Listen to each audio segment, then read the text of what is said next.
hakkaks pihta sellega, kes kohal on. Me räägime sooneutraalse abielu ja partnerlusseaduse küsimustest.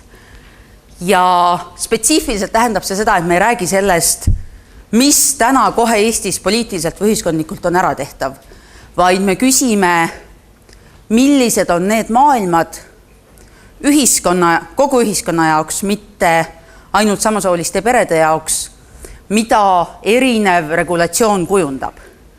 Kas see regulatsioon on siis partnerlusseadus või see on sooneutraalne abielu. Ja sellega ma palun, et nii esinejad kui kõik saalis olijad astuksid ühe sammukese edasi tänasest Eesti diskussioonist, mis paljuski on järgmine ja ma vabandan ette utreerimise pärast. Iga umbes 18 kuu tagant tuleb keegi ütleb, aga gei abielud, mille peale keegi teine ratsutab uhkelt sellel hobusel kas sotsiaal- või justiitsministeeriumi juurde, kus ütleb keegi kõvalt, aga poliitiliselt pole see mitte tehtav. Ja loomulikult ei ole see küsimus, mis tänases Eestis oleks ühegi partei jaoks poliitilisel agendal küsimus number 1 või 2, ehk see, mille pärast nad on valmis valitsusest välja kukkuma ja minema opositsiooni. Ja selle tõttu ma palun, et me tänases diskussioonis ei keskenduks mitte sellele, aga seda Eestis ei saa teha, vaid keskenduksime küsimusele nii läbi veidi õigusfilosoofilisema kui rahvusvahelise kui isikliku lähenemise, milline on see maailm ja milline oleks see Eesti, kus oleks lubatud kas sooneutraalne abielu või õigus kehtiks partnerlusseadus. Mul on hästi hea meel selle üle, et meie esinejate paneel on täna nii kirju ja et meil on kindlasti kõige rahvusvahelisem ja ka vist kõige juriidilisem paneel tänasel päeval. Mina olen Liisa Past, ma olen moderaator, lisaks sellele olen ma kommunikatsioonistrateeg, koolitaja ja konsultant, aga täna on ennekõike minu roll siin hoida kellast kinni ja vaadata, et me kõik rõõmsalt saaksime teha selle ruumi vabaks järgmisteks ehitustöödeks. Ja seega on mul väga hea meel anda esimesena sõna Mari-Liis Sepperile, keda te kõik teate kui Eesti soolise võrdõiguslikkuse voliniku, kes on jurist, haritud nii Tartu kui Montpellier ülikoolides ja juristina töötanud nii ministeeriumites, Riigikohtus kui Euroopa kohtus. Mari-Liisil ma spetsiifiliselt palusin arutleda selle üle, kas sellistes küsimustes nagu perekondade reguleerimine, ka samasooliste perekondade reguleerimine, riik saab võtta aktivisti rolli, selle, kes ütleb kodanikele, kuidas asjad peaks olema, kelle jaoks ja kelle nimel ning ka kelle tellimusel saaks ja tuleks samasoolised liidud, ükskõik kas abieluna või siis partnerlusena seaduses reguleerida ja kas selle kõigega on tegemist kogu ühiskonna inimõiguste laiendamisega kogu ühiskonnas või selle näol on tegemist ühe grupi erihuvidega, nagu seda tihti Eestis portreteeritakse. Nii et Mari-Liis 10 minutiga kõik olulised maailma küsimused. Ja, aitäh. Ma lihtsalt täpsustaksin, et võib-olla tõesti paljud teavad mind soolise võrdõiguslikkuse volinikuna, sest meedia ka armastab seda nime. Aga alates 2009. aastast voliniku kantselei tegeleb ka igasuguste teiste, ehk siis mitte ainult soolise diskrimineerimise asjadega ja selle tõttu on see nimi natuke pikem, soolise võrdõiguslikkuse ja võrdse kohtlemise volinik. Aga see on täiesti arusaadav, et seda ei tahagi. Me jääme su lavanime juurde täna. Ja, võrdõiguslikkuse volinik, kui lühendatult kui tahate lühendada. Need on jah, need küsimused, mis sa esitad, need on sellised päris suured ja osad on tõesti ka õigusfilosoofilised, aga ma üritan niimoodi mõningaid mõtteid teiega jagada, et võib-olla alustuseks kohe, et oleks selge pilt, millised positsioonilt argumenteerime. Mina olen siis, kui vastata sellele paneeli pealkirjale või küsimusele, et siis ma olen loomulikult sooneutraalse abielu poolt ja üritan siis minul esitatud küsimuste kaudu vastata, et miks see niimoodi on.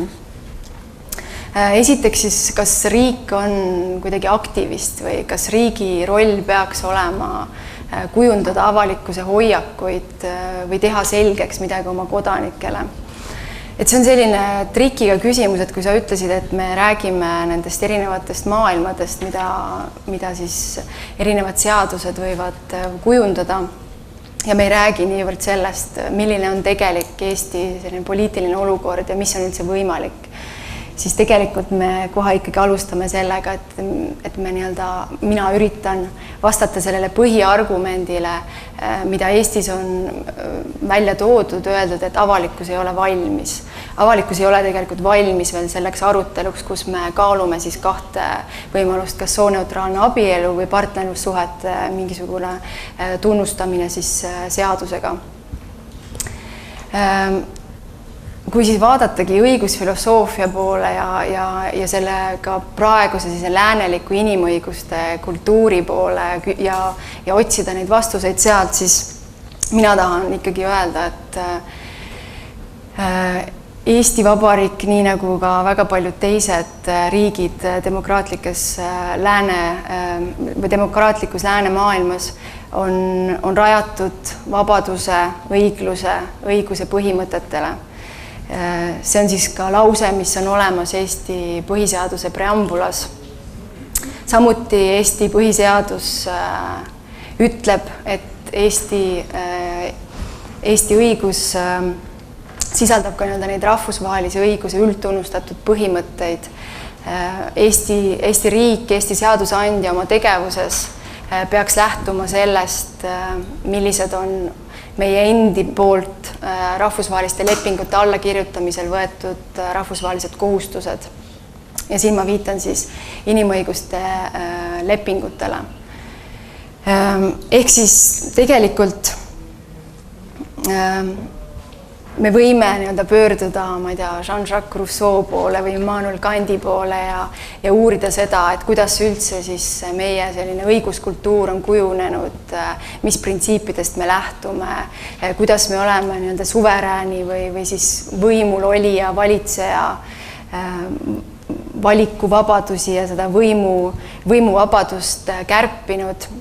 Milline on see selline alglepe, mille pinnalt me ühiskonnas tegutseme. Et Eesti puhul on see alglepe põhiseadus ja minu meelest Eesti põhiseadus väga ilusti juba paneb paika selle raami. Ja mina võib-olla ütleks, et sellele konkreetsele küsimusele, et kas riik on aktivist või peaks olema aktivist, et ma võib-olla ei sõnastaks seda niimoodi, et riik ei ole aktivist, aga Eesti seadusandja peab lähtuma nendest algleppe või põhiseaduse printsiipidest. Ja kui ta otsustab mingit konkreetset küsimust, siis ta peab arvesse võtma inimeste heaolu, neid samu vabaduse, õigluse ja õiguse põhimõtteid. Ja selline siis argument, kas või, et kuidagi avalikkus ei ole valmis näiteks siis üldse samasooliste paaride kooselu tunnistama, et küsige endalt, kuivõrd on poliitikud seda sama argumenti kasutanud, kui muudeti töölepingu seadust 2009, mis oli ka päris suur muudatus ja mis puudutab väga paljusid inimesi, rääkimata, ma ei tea, käibemaksu tõstmisest. Et minu meelest siin sellises argumendis on juba sisse kirjutatud natuke selline eelarvamus, et me peame teatud küsimustes kuidagi eriti kaaluma seda oma tegevusseadusandjana, et kuivõrd me saame selle riigi poliitilise otsuse ära teha, kui meil on mandaat antud, seadusandja on demokraatlikult valitud Eestis. Et mina näen siin teatud sellist eelarvamust juba eos. Ja samas ongi, et on teatud küsimused, kus siis tulevad sisse sellised moraalinormid. Ehk siis mina väidan, et see sama sooneutraalne abielu või partnerlusseadus ükskõik kumma poolt siis või vastu argumenteerida, et see ei ole küsimus, mida me saame puhtalt õiguslike argumentidega lõpuni sellel vastata. Et kui ma võtan ette praegu selle kehtiva ka rahvusvahelise õiguse olukorra, siis tegelikult seal ei ole vastust. Võib öelda, jah, on üldine diskrimineerimise vastane norm. Neid on siis peaaegu igas inimõiguste lepingus sees. meile lähemal olevad veel eelkõige vaatame võib-olla Euroopa Inimõiguste ja põhivabaduste konventsiooni poole ja loomulikult siis Euroopa Inimõiguste Kohtu praktika poole. Ja nüüd see praktika ka ei ütle, mida siis riik peab tegema. Kui jääda puhtalt juriidiliseks, siis võiks öelda, et see diskrimineerimise keeld eeldab, et inimõiguste standardid on ühesed, õigus pereelule, õigus abielluda peaks olema laienev kõigile, hoolimata inimese seksuaalsest või soolisest identiteedist. Aga samas siis kohtud on ikkagi jäänud sellisele konservatiivsemale seisukohale ja on ütelnud, et seda nii-öelda ei saa riigile ette kirjutada, riik peab ise selle otsuse tegema. Ja riik peab selle otsuse tegema.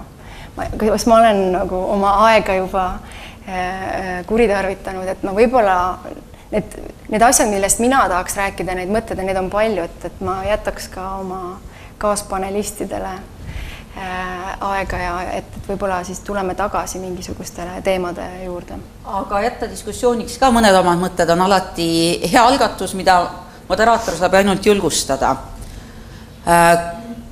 See, kuhu Mari-Liis välja jõudis, on ju paljuski see, mida on Eestis järjest kõvem häälega erinevad osapooled öelnud. Viimati kas või õiguskantsler Teder, kes ütles küll mitte seda, kuidas peaks reguleerima, aga ütles, et Eestis hetkel on ebapiisav regulatsioon selles osas, mis puudutab samasooliseid paare, samasooliseid perekondi.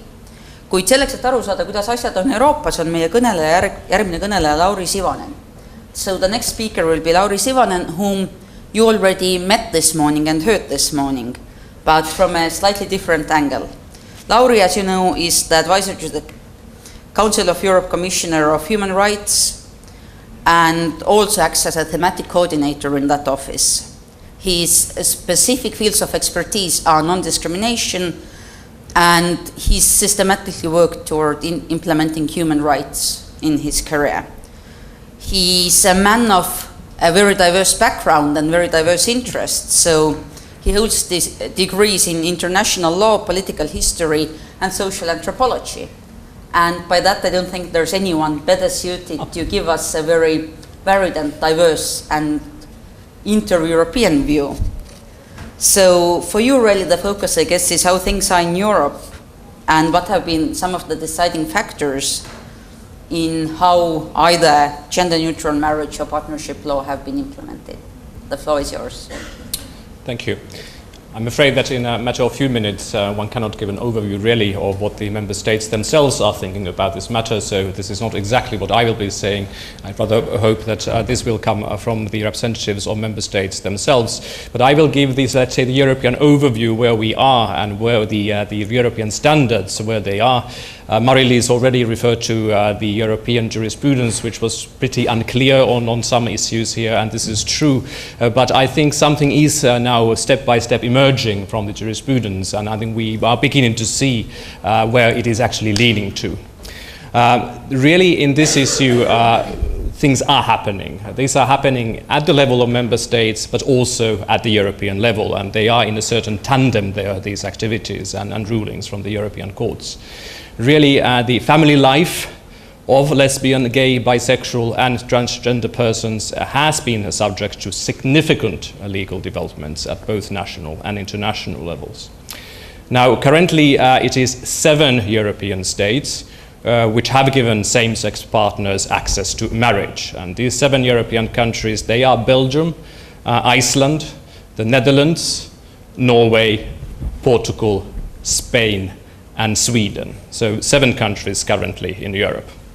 14 other member states of the Council of Europe have introduced a form of registered partnership or a system of cohabitation rights for same-sex partners, and more countries are in the process of doing so.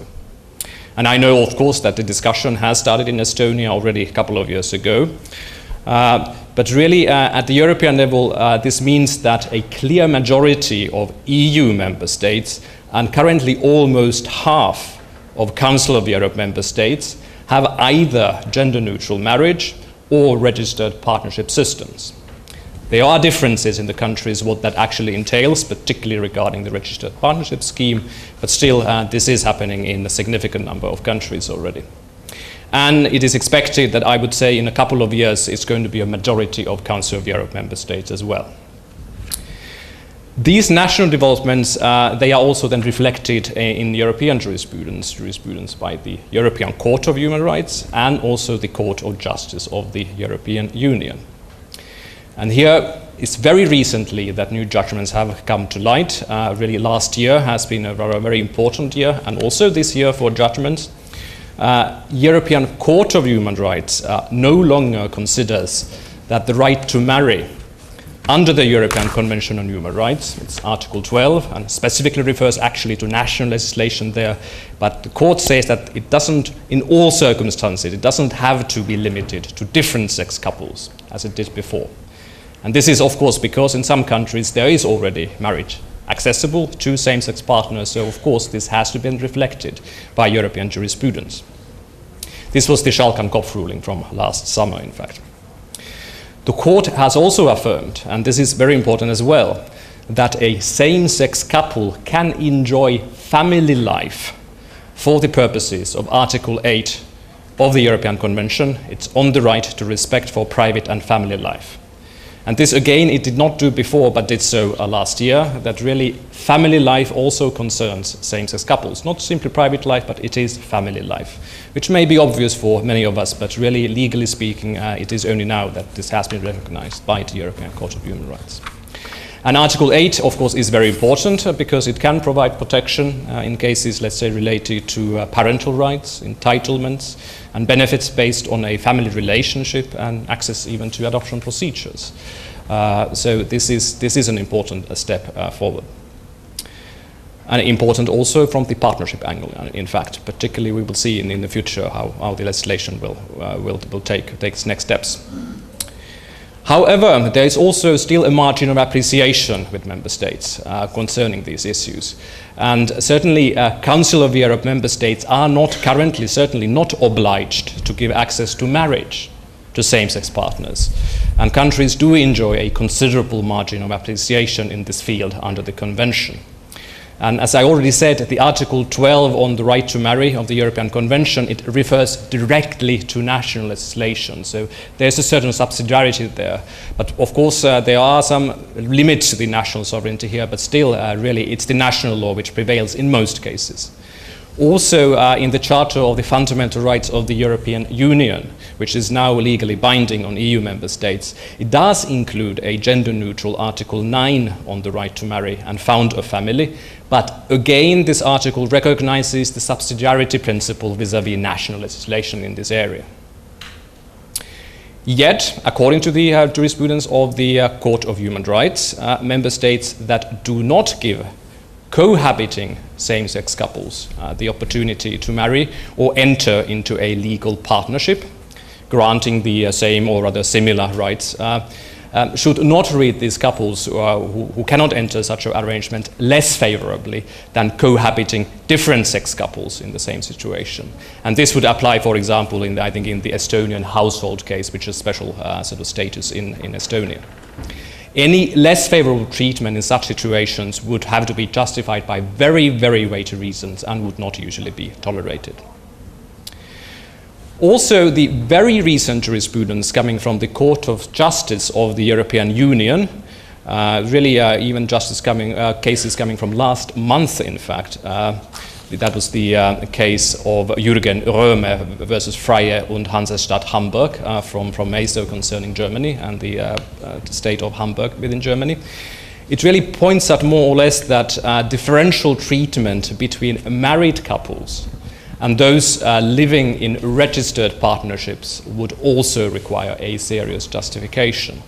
Therefore, it is quite likely that the margin of appreciation of member states in their treatment of same-sex couples will diminish further in the future. Because there are really, there's also another case, Tadao Maruko case from the court in Luxembourg, which already was more or less taking this position. But particularly in those countries which have a partnership legislation for same-sex partners, which more or less grants the same rights as marriage, then there should be hardly any longer any differential treatment between the two cases. This is what the European EU jurisprudence is now more or less saying. Although a degree of national sovereignty still remains there, but I think this is narrowing down slowly. And really, this marginal appreciation will come further down, especially when the majority of member states, also in the Council of Europe, have either marriage or registered partnership system available to same-sex partners, and this looks like that this should happen in a few years' time, because several countries in Europe are now considering these systems. So this is an evolving area, and I think we are going to witness new developments both at the national level and at the international level in the next years. Thank you. Thank you so much, Lauri. And of course, it's important to remember that there's no such thing as a pan-European policy, but it always will be up to the individual member states. And I'd be very interested late in the discussion to also briefly touch upon how culture and legislation can and will have to interact in this question. But there's no better follow-up for your presentation really than that of Sweden, and from Minister Erik Ullenhag, as he's the Swedish Minister of Integration, whose area of responsibility also covers human rights, discrimination, and gay and lesbian issues. He comes from the Liberal Party, and he's a lawyer and a political scientist by training. He's been a member of the Riksdag and has held different positions in his party earlier.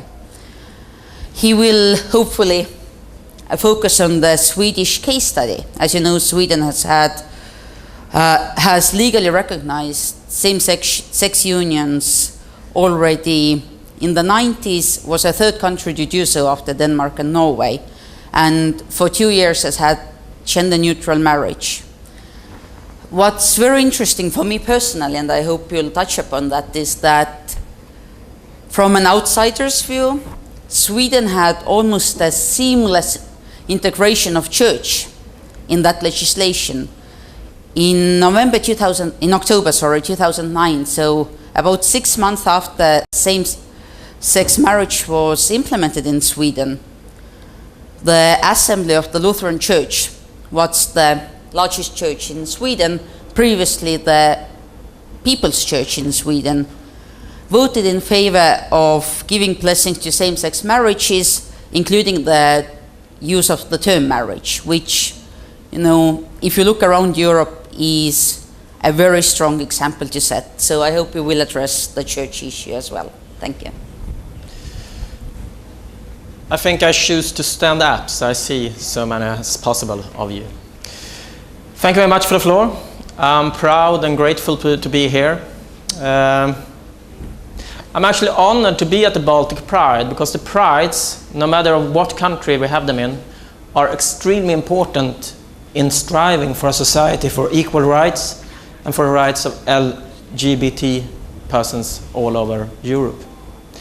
The Swedish government has LGBT rights high on the agenda, and therefore it was easy for me to accept attendance at this conference. Let me start by an obvious statement, or a statement that should be obvious. Lesbians, gays, bisexuals, and transgender persons have the same rights to human rights as everyone else. It's a little bit sad that you need to say that. But you need to say that in a Europe where you know that you have a normal life of a gay person in one country that he's afraid of hate crimes. And that we have a situation in many European countries where the human rights of the LGBT persons are not fully respected. I'm extremely glad about the work that the European Convention now is doing with recommendations on measures to combat discrimination concerning sexual orientation and gender identity. Because that sends a strong signal. That sends a signal to the member states that this is a question of human rights. To go into the marriage question, we have had in Sweden a tremendous development for the last 20 years, I would say. I don't know, but some of you might have heard about the advertisement in Italy from IKEA. It's an ad with two men holding their hands. It's an advertisement for IKEA and the IKEA family cards. And it says, "We are open to all families." It's quite an innocent picture. It's one man holding another man's hand, and he's also holding an IKEA bag. It's a tremendously big debate about that in Italy for the moment. We have politicians going out saying that homosexuals can't be a family. We have also accusations of IKEA that IKEA is a company that is focusing on Swedish homo-imperialism to Italy. From a Swedish perspective, that's a bit the debate in Italy is a little bit weird today. But we more or less have the same debate in Sweden 20 years ago. When we had a discussion about a partnership act, we had many voices in the debates that was openly against gay people. We also have many voices that said like this: okay, I don't have any problems with homosexuals, but do they need to show their love in public? Couldn't they stay in the closet or at home with their love? And of course, we had the most common argument in the Swedish debate saying that a partnership act would be a threat to family values. Since then, in 1995, we had the partnership act in place in Sweden. 8 years later, 2003, we had the same-sex couples, the possibility for same-sex couples to get joint custody of a child, and also to apply to become adoptive parents. To be very honest about the possibility to apply to adopt a child, we don't have many cases with adoption yet in Sweden, but we have that possibility. And finally, in 2009, we had the openness for the gender-neutral marriages in Sweden. Marriage in Sweden can be entered either for a civil ceremony or from a ceremony in a religious community. The legislation in Sweden says that we can't force any religious community to have the ceremony. It's up to the religious community themselves, but you can always go to the civil service. What happened though, as was mentioned, was that the Church of Sweden, parallel to the legislation process, decided that they now conduct gender-neutral marriages. And it was a huge debate inside the church, but also a vast majority for the new system. Could you have any lessons from Sweden? Some you could have. Some I have learned. A first one is that gay rights or LGBT rights are extremely controversial when you discuss them at first. The debate in Sweden in the early 90s was very, very controversial. It was one of the biggest political issues in Sweden at the moment. But when the rights are in place, a vast majority accept them. And they are getting, and after a while, just a couple of years later, all the parties in the Swedish parliament accepted the right of the act of partnership, just because the people didn't accept parties that denied that right. What I'm trying to say is that changing legislation and giving gay rights or LGBT rights is also changing the attitudes in the society. It wasn't so controversial a couple of years back when we started to discuss gender-neutral marriages, because we had that debate before with the partnership law. That was what happened. Of course, Sweden doesn't live in the best of worlds. We have problems with LGBT rights still. We have still work to do to create society where LGBT rights is fully accepted. The Swedish government will continue its struggle for LGBT rights in Sweden and internationally.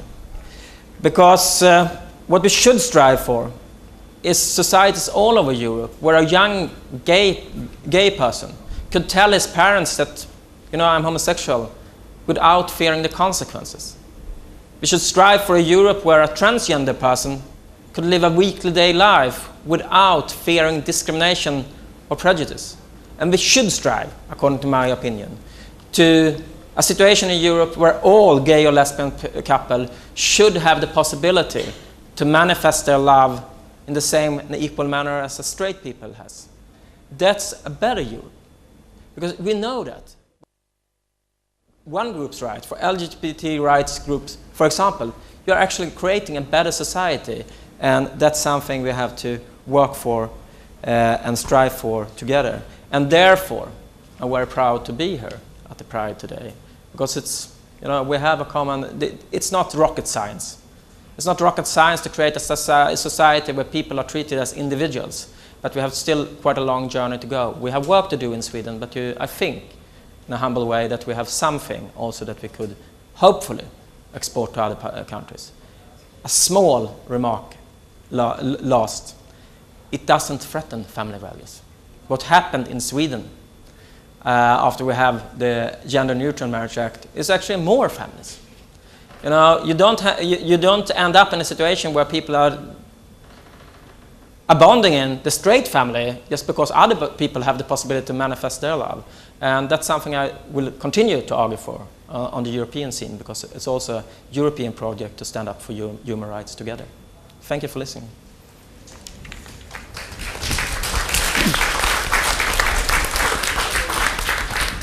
Thank you, Erik. And from our part, we definitely hope that we will continue to strive towards Europe where the Swedish openness for debate, at least, will take Europe by storm the way IKEA has, together with its advertisements. And one of the thoughts I would like to carry on from your presentation to the debate later is whether giving the civil rights to same-sex couples is a step-by-step process. And that's a question to all of you later, whether we have to have civil unions in order to have marriage, in order to have adoption, or whether it's more of a culturally relative question. But to give us a better standing for that debate, I'm very pleased to now introduce Nicolaas Buyck, who's the ambassador of the Kingdom of Belgium in Estonia.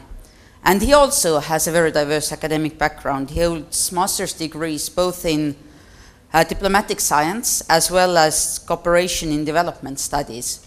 He's an experienced diplomat with over 20 years of experience, in addition to Tallinn, of course, in Zagreb, New Delhi, Delhi, and Brazzaville. That's, by the way, in the Republic of the Congo, for those who haven't done their geography lessons lately. And he will obviously focus on the case of Belgium to give us an idea how that worked in Belgium. That's had statutory cohabitation since the late 1990s and same-sex marriage since 2003. So, Ambassador, the floor is yours. Thank you. Should the state introduce a separate law for same-sex partners, or should the institution be gender-neutral marriage? If you expect from me an answer to this question, I shall have to disappoint you. I'm a rather modest diplomat, and it's not my ambition to teach lessons. But I would like just to give you here today a brief overview of how we in Belgium approach this issue. Belgium was the second country in the world after the Netherlands to allow same-sex marriages. To this effect, the law was passed in 2003, in February 2003, and it became effective on the 1st of June 2003.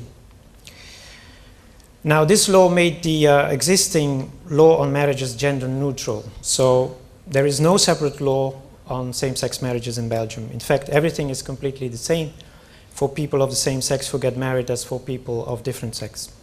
So the tax return, the right of inheritance, the divorce procedure, everything is exactly the same. There is only one exception, and that is when in a heterosexual marriage a child is born, the husband is automatically considered to be the father of the child, and this is not the case in a same-sex marriage. When in a lesbian marriage one partner has given birth, her wife is not automatically regarded as the second parent. So it is only through a procedure of adoption that a child-parent relationship can be established in such a case. So initially there was also a limitation in case of same-sex marriages involving a person of foreign nationality. At first this was only possible when the national legislation of that person also allowed persons of the same sex to get married. at that time it meant that Belgian gays were only able to marry Dutch gays, and maybe that was a little bit too much of a limitation. I guess it would be like Estonians only be able to marry Latvians. So that limitation was already lifted in 2004, and so now Belgians can marry a person of the same sex, a foreign person of the same sex, regardless what the national legislation of that person stipulates in this field. So, of course, this law of 2003 did not came falling out of the sky. It is a culminating point in a process that already started 10 years earlier. The first proposal that was introduced into Parliament was in 1993. The proposal tried to introduce another form of living together other than marriage. A survey had pointed out that about 18% of Belgians were living together outside of marriage, so there was a need to regulate this.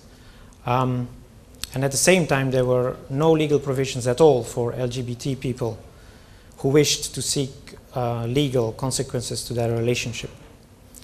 So at that time, you can say that Belgium was lagging behind in this field compared to Scandinavian countries. The bill that was introduced in 1993 explicitly referred to the situation of LGBT people who would be beneficiaries of the proposed arrangement in the same way as heterosexuals. From that moment onwards in 1993, a broad social and political debate started. Already in 1996, the city of Antwerp opened a register where living together contracts concluded by notary act could be registered, regardless whether they were contracted between persons of different sex or the same sex. And this example was quickly followed by other cities. Then in November 1998, Parliament passed the law on legal cohabitation, but it took till the 1st of January 2000 before it really entered into force. But in the meantime, the debate continued on how to regulate same-sex partnerships, and with the two options, either separate registered partnership or civil marriage. And in the end, the government opted for the latter, and its decision was mainly influenced by the persistent lobbying by the LGBT movement, and also by the example of the Netherlands, where the same-sex marriage had become legal on the 1st of April 2001. So broadly speaking, you can say that the political evolution on the issue took about 10 years. And it is obvious that not all political parties were very keen to handle this matter, and it took time for minds to evolve and for a consensus to emerge.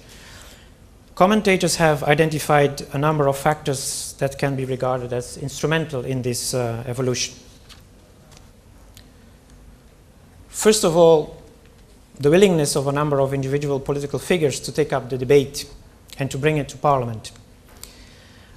They took a risk because at that time these issues were not very popular. But it was only when the government decided to put its weight behind it that things really started to move quicker, because law proposals that are introduced by the government always have a better chance to get adopted than proposals which are introduced by individual members of Parliament. A second factor was the role of the LGBT movement. Without their constant pressure and campaigning, the issue would not have been brought to the political forefront. So they were also the ones who helped to win over those political parties who were hesitant at first. Belgium has a large number of strong NGOs on both sides of the language border, which are fighting for LGBT rights and which on crucial moments actually engaged the political leadership into dialogue over this issue. So in the end, when the law was voted in Parliament in 2003, it was voted by quite a large majority. It was only the Flemish extreme right party which were against, and the French-speaking Christian Democrats. Thirdly, the attitude of the general public towards LGBT people. Belgium has evolved towards more tolerance together with the public debate on LGBT rights. Also, the increased visibility of gay and lesbian people, supported by a very strong government policy on anti-discrimination and equal opportunities, has helped to shape the public consciousness and increase public acceptance. Because parallel to this debate, the government engaged in a general overhaul and reinforcement of its anti-discrimination legislation. Same-sex relationships and same-sex partnerships in Belgium are now regarded as quite normal and quite common for the majority of people, so almost nobody is lying awake at night anymore about same-sex marriages in Belgium. Finally, also, the example of other countries. I have already mentioned that in 2001, the Netherlands had passed legislation which allowed same-sex marriages, and maybe I can also add the example of the Scandinavian countries in the 1990s, which was also instrumental in how things evolved in Belgium at that time. Of course, in the meantime, our legislation has further evolved. Adoption by persons of the same sex has now been possible since April 2006. At first, this was left out of the law in order to win over the French-speaking Liberal Party, who were a little bit hesitant on this issue. In practice, adoption has appeared to be not so simple, actually, especially for gay men. International adoptions are for them almost excluded. Most countries do not allow children to be adopted by gay couples. So more and more gay couples are now trying to get a child through surrogate motherhood, for instance, but also this is still a rather controversial issue and an object of debate. But nevertheless, for instance, very recently, the Ethical Committee of the Academic Hospital of the University of Ghent has decided to allow the practice of surrogate motherhood for homosexual couples, but the requests are going still to be examined on a case-by-case. It has also to be noted that in Belgium it is not allowed to pay a woman to carry a child. For lesbian couples, this issue is less complicated. They can make use of sperm donors and in vitro fertilization procedure. And this is also more generally accepted and performed. So I would like to just conclude my presentation by a number of figures. Belgium has a population of about 11 million people. Every year there are about 45,000 marriages that are concluded. Of them there are around 1,000 same-sex marriages, and these are divided equally, more or less, marriages between two men and between two women. The total number of divorce cases in 2009, for instance, was 32,000. So there are still more people getting married in Belgium than divorced. And in that year, there were 185 cases of divorce involving persons of the same sex. We also have the living together contracts, the legal cohabitation. So in 2009, there were about 33,000 of such contracts that were registered, of which also around 1,000 by persons of the same sex. And the termination of such contracts in 2009, there were about 10,000 cases, and of which 400 of persons of the same sex. So this is to give you also an overview of what is happening in Belgium in terms of figures. So thank you. Suur tänu, suursaadik. Ja mina küll loodan, et Eestis on erinevalt Belgiast, kus see etapp on juba läbitud, on järjest rohkem inimesi, kes öösel samasooliste perede küsimustele mõeldes magada ei saa.